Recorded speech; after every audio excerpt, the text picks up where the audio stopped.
Hey guys, welcome back to the channel for episode number 2 of Tier 10 to the top with Prestwich Hayes. Thank you so much for all the support in episode 1, it's much appreciated. Today's episode is going to cap all that though, we've got so much going on. We're going to talk finances, why we're struggling a little bit and what the projection is, which is quite worrying to be honest, as well as catching up on all the fixtures up to middle of November. We're flying in the league, and then we've got someone I'm so excited about. He's called Wydra, he's a Wonderkid, he's only 17 years old, and he did this on his debut. What more can you say about that? He continued that form as well, guys. You're going to see exactly what I'm talking about in just a minute. But before you get to see the trailer again, don't forget to subscribe. Hit that bell button if you haven't done so already. That way you won't miss out on any future episodes or all the tutorials that are going to be going on the channel. Give us a thumbs up as well if you enjoy the episode. Let's watch the trailer.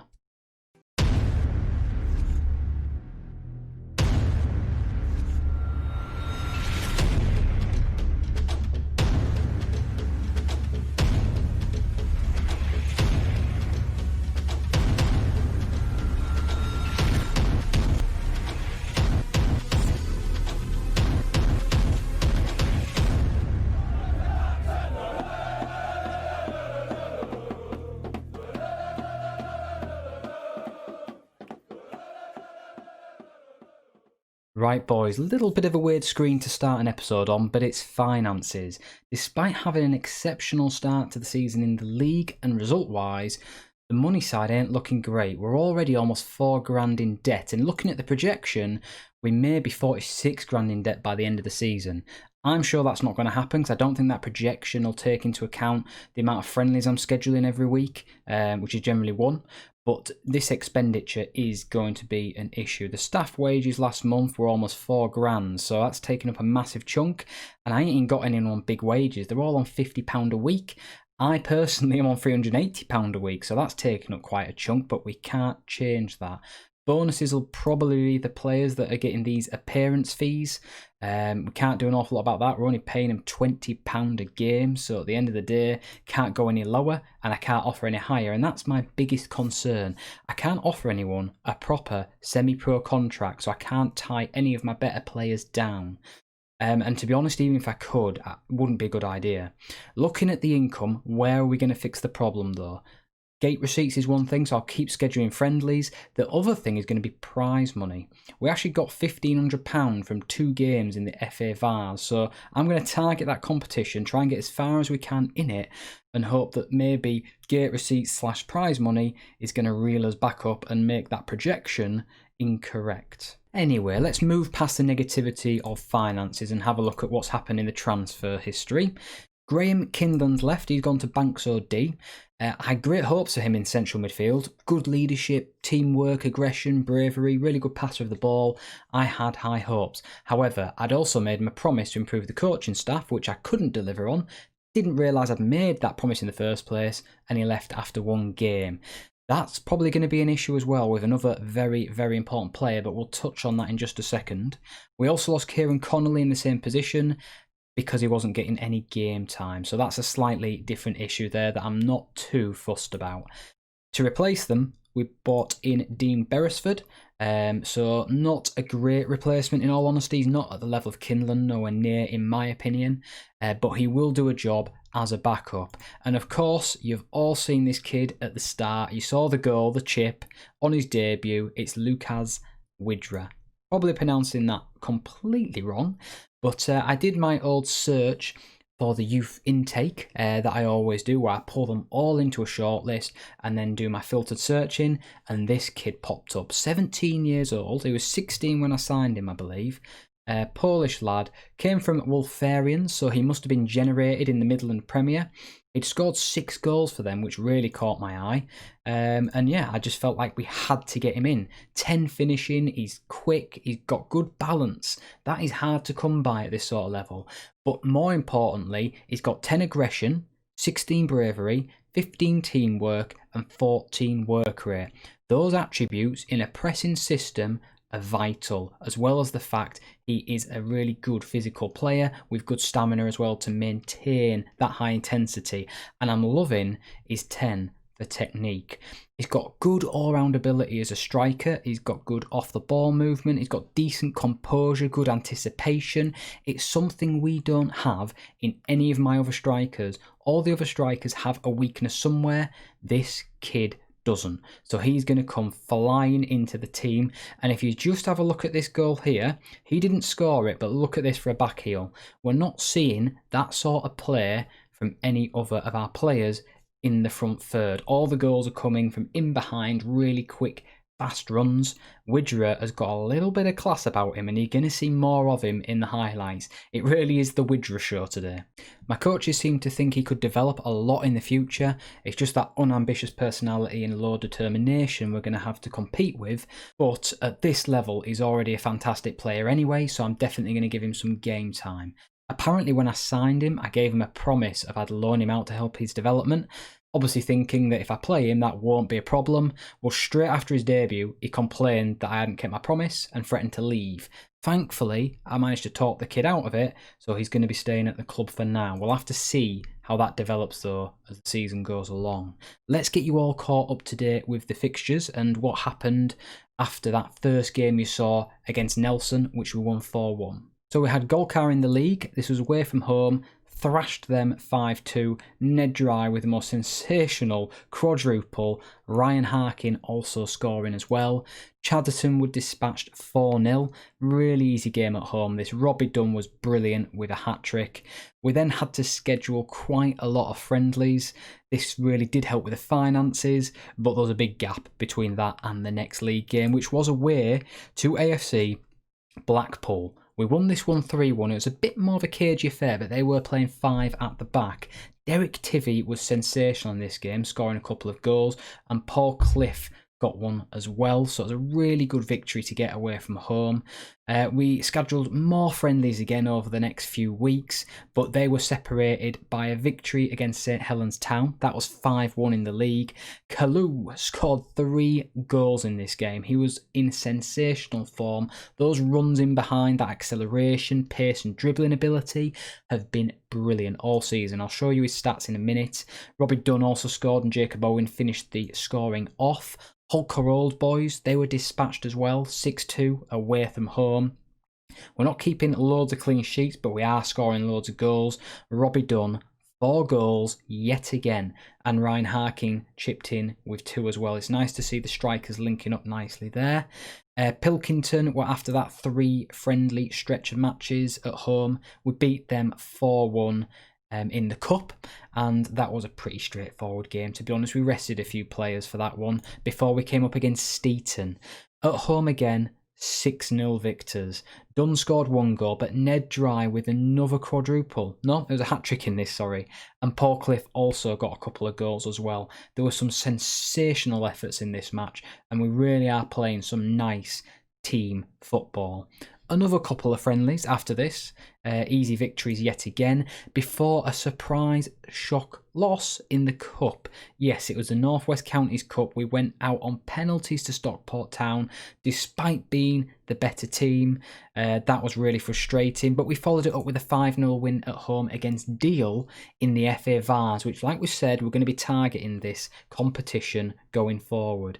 Bannon scored, McKevitt, Paul Cliff scored 1, and a couple of substitutes as well.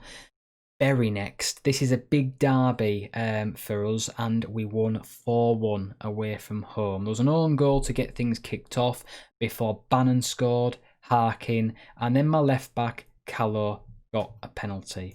Back up next, 3-0 victors at home for this one. Callow, Ned Dry, Ellis Williams, all on the score sheet before we came up against Atherton LR and spanked them 8-2 away from home in the league.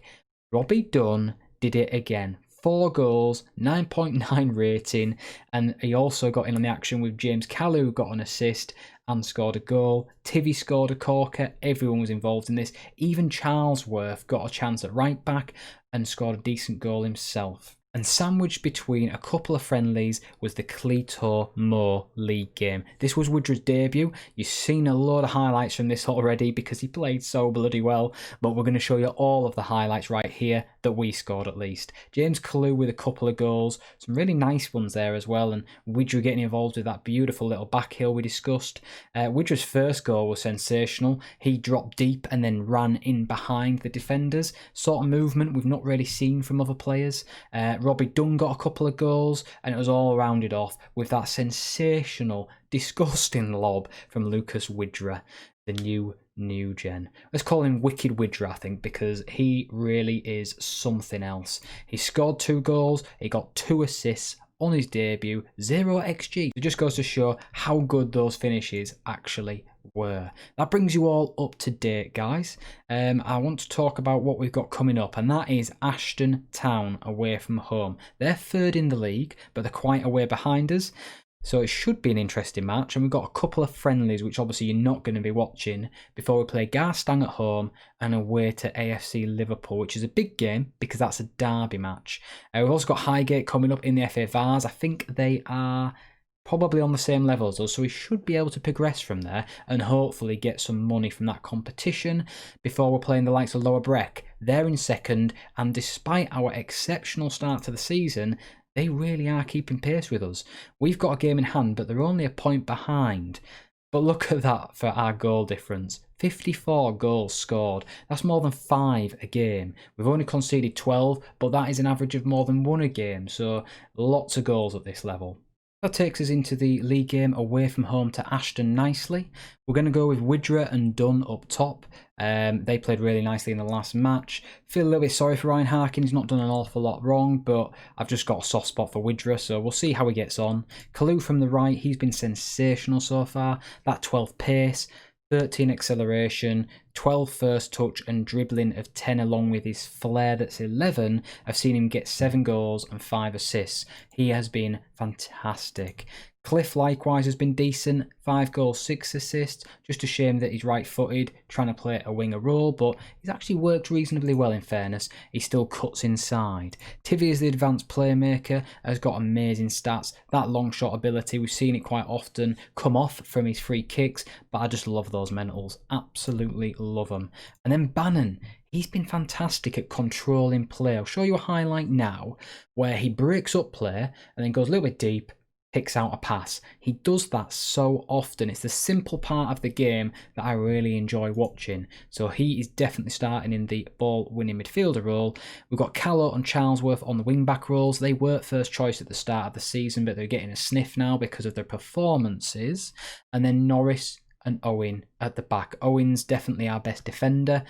He will be playing most games despite that 2 composure. Saunders is starting in goal. It would not be a Prestwich Hayes save without him. The only real player left at the club that is part of the actual real life squad. Right guys, that is it. We're going to go in at that, I think, with that team. Let's see if we can't carry the run on with Ashton away from home. Although you do know that in the Scarborough series, we used to have this issue where I'd go on a fantastic run. As soon as I get on camera, we'd end up having crap performances. Carlu with the first highlight finds Wydra, who first thing you get to see him do is give the ball away, but Carlo brings it back. Cliff, as we mentioned, he does cut inside sometimes. TV, and that's that long shot ability I am talking about, a decent effort. Long throw, Charlesworth loops one in. I'm not sure where the keeper was going there, but we've ended up with the ball back at our feet, and Wydra is in behind, but he can't pick out a pass. There's quite a few players not very happy at the moment. I'm not sure what that's about. Let's have a quick look. Apprehensive. I wonder if there was something I did in the team talk that's caused a problem there. I'm going to have to watch these yellow cards as well, guys. Just going to player instructions. Tell him to ease off tackles. I don't want to be getting red cards. And I think we'll also do a quick shout as well. Let's demand more. It's probably not going to help the players that are apprehensive, but we've been pretty poor, really, considering how amazing we've been away from home so far this season. Highlight, though, Tivy to Callow. Callow, the left-back, brings it forward, works it to the advanced playmaker. Wydra, Bannon. Lovely football here. Callow, the left-back, he can hit him, but it goes over. Well, we've had 10 shots, 3 on target, but we have not looked like penetrating at all. Let's just tell lads I'm not happy with that. It's motivated a few, so we've still got apprehensive forwards. I think the answer to that is just going to be substituting them off, in all honesty. I don't know what their issue is, but we're going to have to address that through substitutions, I think. See what happens with this highlight first, as Dunn picks up the ball, works it out wide to Kalu. Kalu, he's got his pace, he's got the flair, he can cross. We've got Cliff picking up the pieces. Good cross back in. Kalu, jumping reach. What did I tell you? His jumping reach is actually not bad for a winger, and he's shown it there. That's probably the third time, I think, this season we've seen him score with his head from a Cliff corner. Well, we've taken the lead, so hopefully that'll open the game up a little bit now. Dunn's been terrible today. He's definitely going to get substituted, I think. Tivy, Owen scores. The centre-back, only his third of the season. He definitely can't finish for toffee, but he's done all right there. We'll take that. 2-0 up. Well-worked corner piece here from Tivy and Kalu. That's what I like about playing the short corners. You can get some nice little intricate goals rather than just constantly launching the ball into the box. Saunders picks up the pieces there. Oh, what's just happened? What happened there? I missed that completely. Billy McKenna scores for Ashton. And I think this is down to Saunders. It must be. What's he done? Yeah, just kicked it against McKenna. Sometimes Football Manager does make me wonder. It really does. And Miles Jacobson will probably share something on Twitter for the only time that's ever happened in history and say, well, there you go. Anyway, we'll move past that. Foster launches the ball forward, and we're coming up under a little bit of pressure now. Both forwards have been terrible. Dunn's been sensational all season, but we've not seen him today. But Wydra's in behind, and that was a terrible finish. Both of them have not played very well at all. Let's get Dunn off, I think, and we'll probably bring on Harkin. Let's try that and see if we can't maybe make a difference there. We're down to 15 minutes remaining now, guys. We're holding out, and they've only had 1 shot on target, so we should get the result here. But it's not been a great display, and Devante Bannon is injured, which is definitely not ideal. You know I like him. He definitely dictates play. We'll have to see what that injury is once we get to the full-time whistle, which is fast approaching. We're literally done now. So 2-1 away from home. It's not a bad result because at the end of the day, Ashton are a very good team. They're up there in third, not far off us. I would have preferred to see the strikers do a bit better, in all honesty. They've been sensational all season. Like I said, you've seen the highlights for yourselves, and they just didn't show it for us today. Bannon's injury, though, he's out for a couple of weeks. Not a disaster, in fairness. We can work around that. And that brings us nicely into the second live-con game and the last one of the episode against Garstang at home. Should be winning these games, guys, but with the way the last match went, I'm a little bit nervous, so I've switched things around a little bit. We switched sides for Wydra and Dunn. The guy on the right generally roams from his position. The guy on the left just does the general pressing forward role. Dunn's done really well on that right-hand side prior to Wydra coming into the team, so I've decided to switch him back to see if Dunn can find his goal-scoring form again. We've also switched up at right-back. McKevit's coming in purely because we've had complaints from him about not being played. Healy comes in the ball-winning midfielder role. It's not his preferred role, but he's definitely one of our best players, and we need to have a replacement for Bannon, who is injured. Right, let's kick things off. I really hope we get back on form here. I'm probably being a bit naive playing Wydra so soon at the age of 17, and also, more importantly, because Harkin was playing very well alongside Dunn up front. But I'm hoping by switching those two around position-wise, putting Dunn back onto what seems to be his favoured side, we may well miss a golden opportunity. What a save from the keeper. Dunn almost got a goal inside of 40 seconds there. We may still have a chance though. Kalu to Tivy. McKevit. Back to Tivy. God, crowded out, but McKevit's in again. Callow, good cross. Wydra cannot get on the end of it, but we've still got a chance to keep alive. Callow. Kalu. Oh, and Tivy just hit the bar.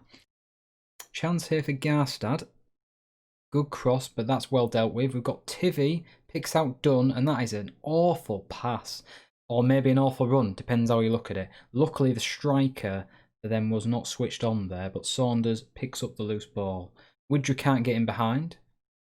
Boardman to Grundy. Grundy over the top. Callow dispossesses, and then Cliff brings it forward to Tivy. Wydra. Good ball over the top. Done. Done. What a goal. This is why I wanted to switch sides, because you saw this sort of movement so often from Dunn, and he's done it again. Got him behind, a little bit out of his position, and then he rounds the keeper. Really happy with that. It means that hopefully that little switch might help us maintain this winning run that we've been on, and also that maybe I can keep Wydra in the team, because at the end of the day he had quite an involved role in that goal. Good cross, and we're out. Cliff, Dunn. Dunn finds Wydra, and can Wydra finish? Oh, yes, he can. Lucas Wydra has scored 9 goals this season. They're not all for us, remember, because he was playing for a different team, but he has now scored, I believe, 3 goals for us, I think, from 3 games. Garstang have only had 1 shot, 0.03 XG. And we've got a corner. We could go 3 up here. Kalu, McKevitt, Tivy, McKevitt. I always get excited when Tivy gets on the ball because he can hit him. Callow to McKevitt. Ooh, hit the post. Very nearly. Looks like we've got an injury there to McKevitt, which is frustrating.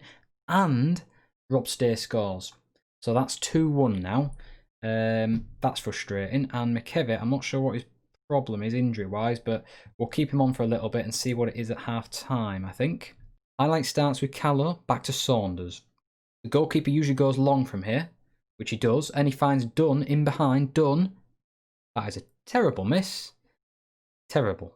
Well, it's half-time, guys, and we've had a couple of very disappointing performances on the left wing and central midfield. All 3 of those players have been awful. Some of the players here are nervous. Probably my fault for not thinking about the team talk there. I should have done a little bit better with that. But we start the half with a long throw. Cliff, back to Callow, who throws it in with his weak foot. Out to Healy. Healy to Tivy. Nice pass to Kalu. Kalu again. Done. Oh dear, and they've cleared it. It's just going to be one of those days today, isn't it? Time for some changes, methinks. We shall have Healy off, because he's not been very good for Beresford. And I also think we'll have Cliff off, who's been awful, for Akim Sams. And we'll leave it at that for now. The last sub may go to a striker, because they can generally turn a game in the latter part of the match. We've actually had a 3.34 on the XG, so that just goes to show how well we've played, but how poorly we've converted. The chances have been there, we just ain't taking them. Dunn, in behind. Good cross. Wydra, Kalu. Wow. That was a great goal. You may think I'm being a bit dramatic there, but at this level, remember, we're in tier 10 of English football here. That is very, very low. Done here with a beautiful little chip to Wydra, and it's just the foresight to actually nod the ball down to Kalu rather than go for the shot himself. So, 3-1, that should be the game all wrapped up now. We can relax and hopefully enjoy a free kick from Tivy. Yes, we can. What a finish. Top corner, 4-1 to Prestwich Hayes. I'm going to bring Robbie Dunn off for Ned Dry, just to give Ned Dry a little bit of game time, and also he's really fast and they should be pushing forward now, as may have proved that Lucas Wydra, magnificent goal. What is that about? I've got to see that again, because obviously we were sorting crap out with the team. Long ball football again. Wydra didn't look very fast, but look at that for a finish. Over the top of the goalkeeper. He's there. What a finish. We're going to proceed with the change anyway. 24 shots, 12 on target, 4 on the XG, but 5-1. We have bossed this game. And despite playing direct football, 53% possession, which is nice to see.